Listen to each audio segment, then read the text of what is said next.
leads to a blood sugar low, unfortunately. Your brain considers low blood sugar to be a dire emergency, a major stressor. Stress hormones are released to counterbalance the condition by triggering the liver to release stored glycogen, which elevates blood sugar.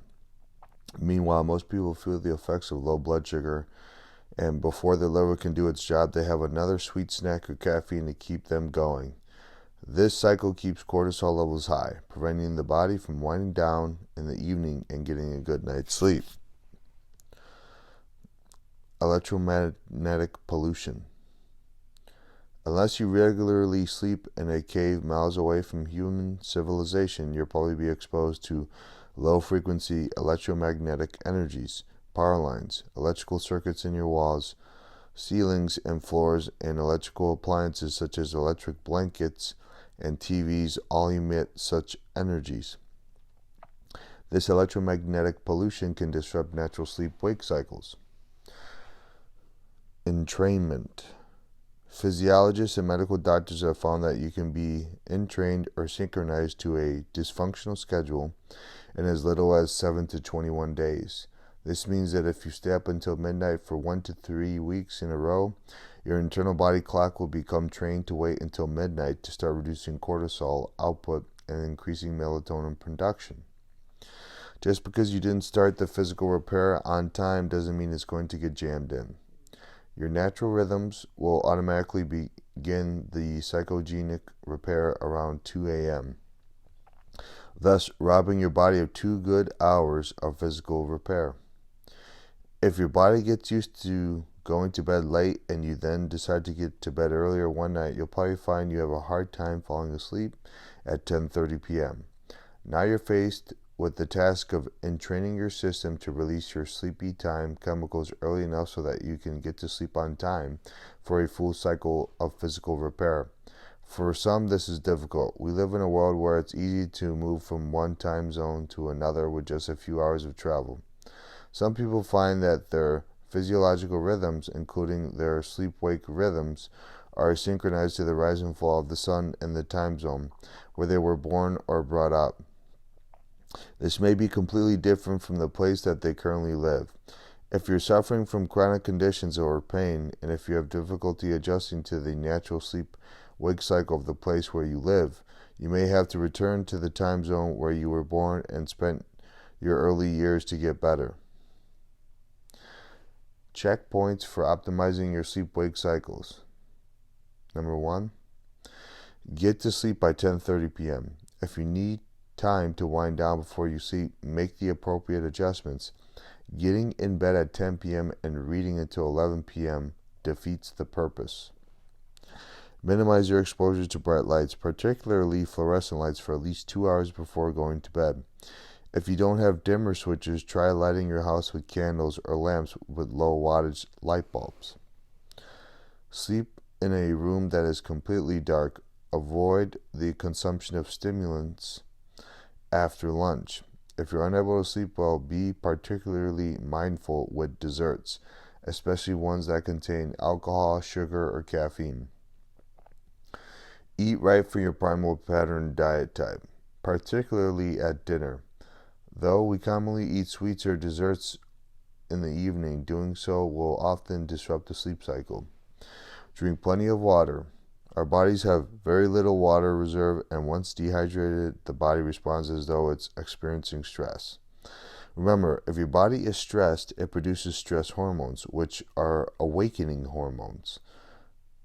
Exercise. If you aren't following a regular exercise program, implement the plan outlined for you in Section 3. Some type of exercise or physical activity during the day will generally help you sleep better at night. However, be aware of the time of day and the intensity of your training. You may find that sleep patterns are disrupted if you exercise after dinner, particularly if the exercise is intense. Intense exercise or cardiovascular exercise, particularly when performed for longer than 30 minutes, can increase cortisol levels, making it hard to get to sleep. Try unplugging all electrical appliances in your bedroom, including clocks, TVs, and lights. If your sleep quality improves, rearrange your bedroom so that all electrical devices are as far from your bed as possible. Also, don't use an electric blanket. For more information, see Sleep, Biological Rhythms and Electromagnetic Fields by Chris Mon in the article section of the website for this book. If you try the above checkpoints and still have trouble getting a good night's sleep, consider consulting a naturopathic physician or a Czech holistic lifestyle coach. When your body has too many unfriendly bacteria, is host to parasites, or is harboring excess toxic waste, your adrenal glands will be under constant stress. This situation will commonly exhaust your adrenal glands, which is likely to disrupt your sleep patterns. Take measures to detoxify your system. Cleansing your colon, liver, and gallbladder may be useful. Consult a qualified practitioner to learn more. Case history. Hank, a professional racquetball player in his 40s, a client of Chris Mon, master Czech practitioner, Czech faculty, San Diego, California. Hank was experiencing several nagging injuries which were affecting his match play. He began a corrective exercise program, started getting massage work on a regular basis, and also addressed nutritional issues.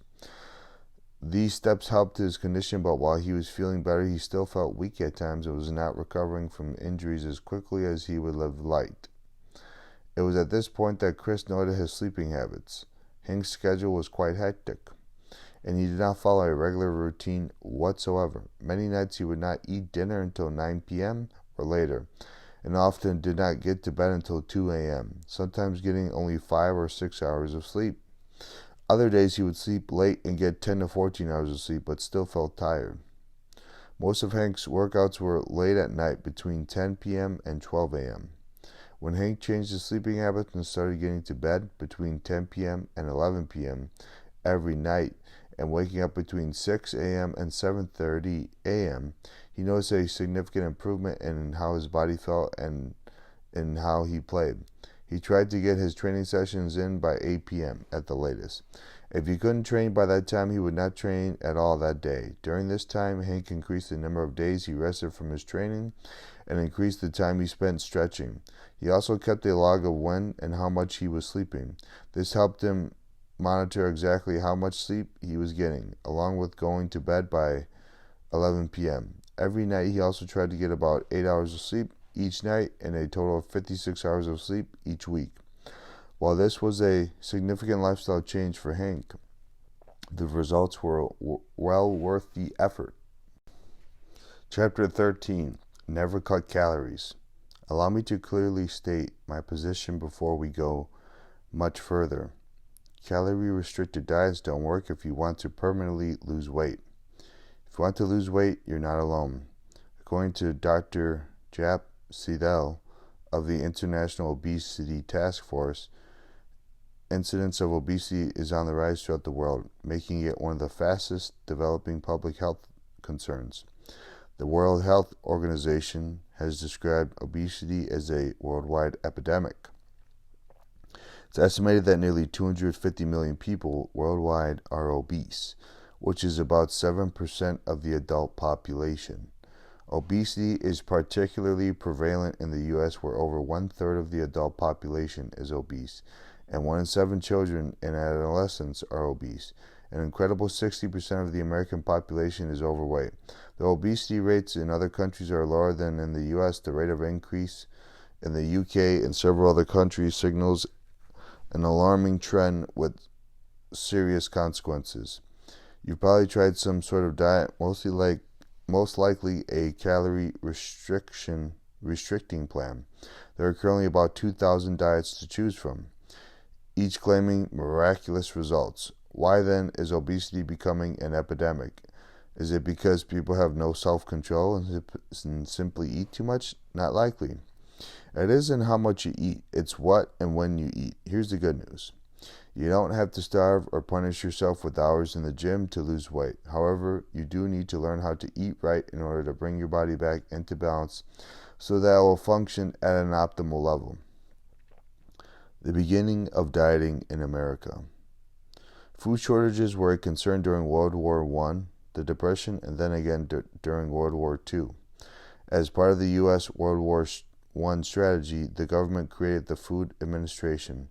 The FA told Americans to cut down on consumption of flour, meat, butter, and sugar, claiming these items were needed to feed the soldiers. As a means of saving the meat, butter, wheat, and sugar for men, women were taught to cut back, in other words, to diet. In order to satisfy hunger, women learned to fill up on grains, legumes, and vegetables, not surprisingly by replacing vital nutrients such as meat and butter with carbohydrates, which are rapidly converted to sugar and stored as fat in the body. Many women became bigger in spite of so-called food shortages. During the Roaring Twenties, food was once again plentiful, although men generally rebounded from their war efforts by eating their way into corpulence. The dainty proportions and avoidance of meat and butter continued to be ladylike. Not surprisingly, the slogan, "You can never be too rich or too thin," is a byproduct of this era. When the portly look, once associated with wealth in the 19th century, fell by the wayside, dieting became a man's business too. During the Depression, the country experienced a surplus of wheat. The government began purchasing the excess to support the farming industry. When reports of malnutrition streamed in from across the country, breadlines sprang up, infuriating farmers who feared that people would learn to live on government handouts.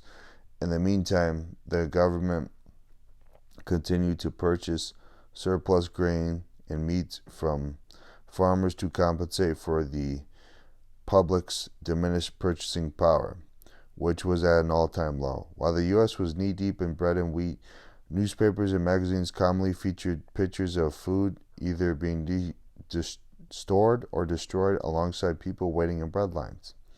Although people were supposedly starving and meat was considered a rare commodity, the government's farm subsidies produced a stockpile of meat so much that at one time the government slaughtered 6 million pigs and dumped them into the Mississippi River, buried them, or carted them to dumps to prevent them from coming to market. This manipulation of the food supply was driven by farming lobbyists who wanted to protect farmers from dropping food prices, which in their minds was sure to happen if Uncle Sam started giving away meat. Paradoxically, while hunger and malnutrition were at their highest in the history of the U.S., women, particularly college girls who had learned to eat like ladies during World War II, were now determined to become thin and attempted one crash diet after another.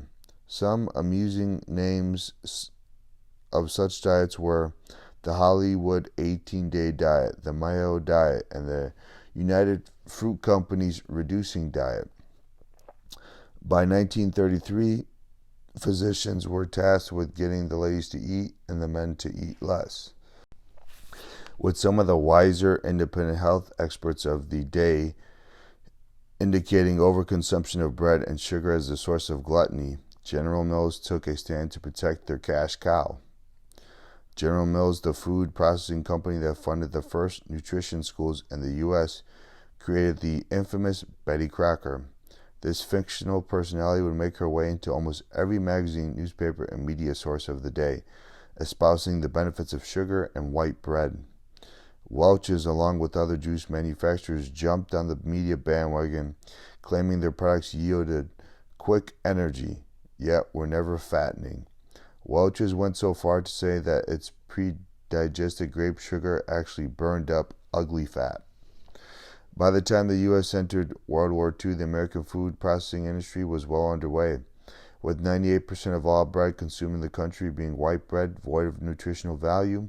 The per capita consumption of white flour had risen to an astounding 200 pounds per year. Certainly, it's no wonder that 40 to 50% of recruits in the U.S. and U.K. were considered unfit for military service, commonly due to malnutrition and inadequate physical readiness.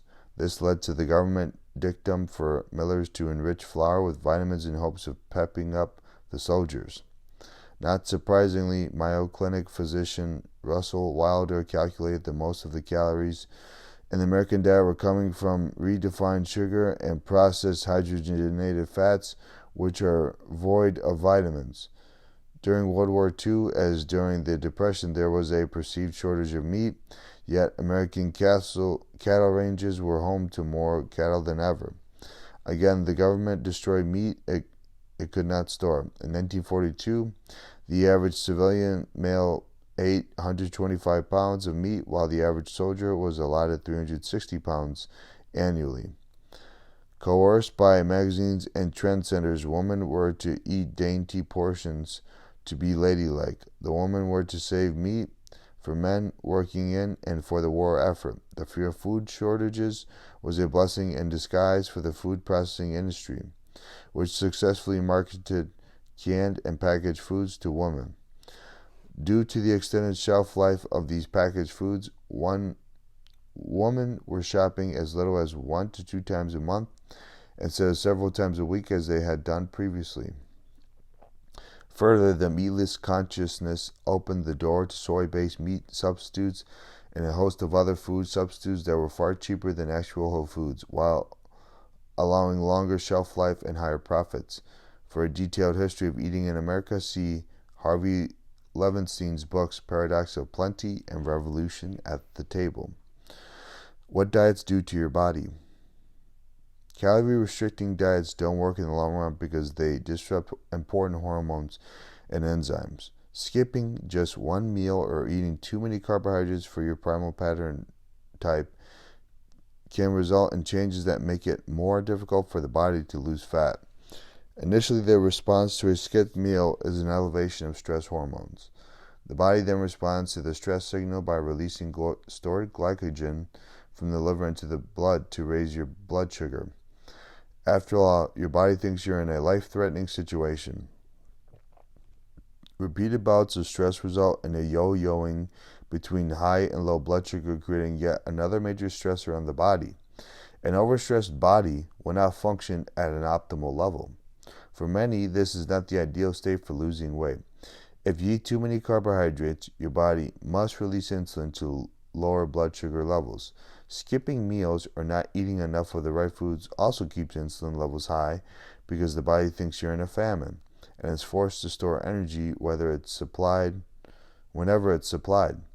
If you're active, insulin will store sugar in the muscles, but if your muscles are not being used or if the muscle cells are full, your extra calories will wind up in the fat cells.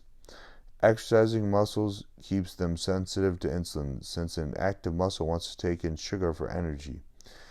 Inactive muscles become insulin resistant and shuttle more and more calories to fat cells. A diet calling for a high consumption of carbohydrates beyond ideal for your primal pattern diet type will also make you progressively insulin resistant. Accumulating fat in the middle of your body is an indication that you've become insulin resistant. The medical name for this is Syndrome X. Again, accumulating unwanted fat around your midsection and Syndrome X are usually the result of yo-yo dieting, consuming too many carbohydrates for your primal pattern diet type, and lack of exercise. Once the fat cells in your midsection are full, the fat accumulation extends to other areas of the body, and you become progressively more obese. Because muscles and fat cells become progressively less sensitive to insulin, blood sugar levels rise higher, forcing the pancreas to overwork in an attempt to lower blood sugar levels. Eventually, you'll become a type 2 diabetic. Anytime you miss a meal, yes, just one meal, your body increases the release of lipogenic enzymes. When these lipogenic enzymes increase, the enzymes you really need, the lipolytic or fat-burning enzymes, are decreased. This effect is much more pronounced in women than in men. The entire process of dieting, constantly being in a fight or flight state with elevated sympathetic nervous system activity and eating incorrectly will leave you tired. Thanks to junk food manufacturers and the media, most people don't understand that they're gaining weight because they're eating incorrectly, not because they're eating too much. Improper eating habits always result in the inability to replace the vital nutrients that keep body systems running correctly and provide additional energy to spend living, not just surviving. Inevitably, people use tea, coffee, soda, sweets, and other pick-me-up drinks to compensate for the energy deficit. You must understand that any such stimulant only activates the SNS, releases more stress hormones, and eventually requires more and more of the stimulant to get the desired effect. After a while, adrenal glands become exhausted, resulting in a number of symptoms, all of which are part of the chronic fatigue symptom profile. If you've lost weight on a diet, you more than likely lose significant amounts of muscles. Remember, muscle burns energy. If you decrease muscle mass, your metabolic rate will be lower. You won't burn as much energy. This increases your chances of gaining back the weight you lost. Then the yo-yo diet syndrome begins, which is even more stressful than a one-time diet. Each time you start and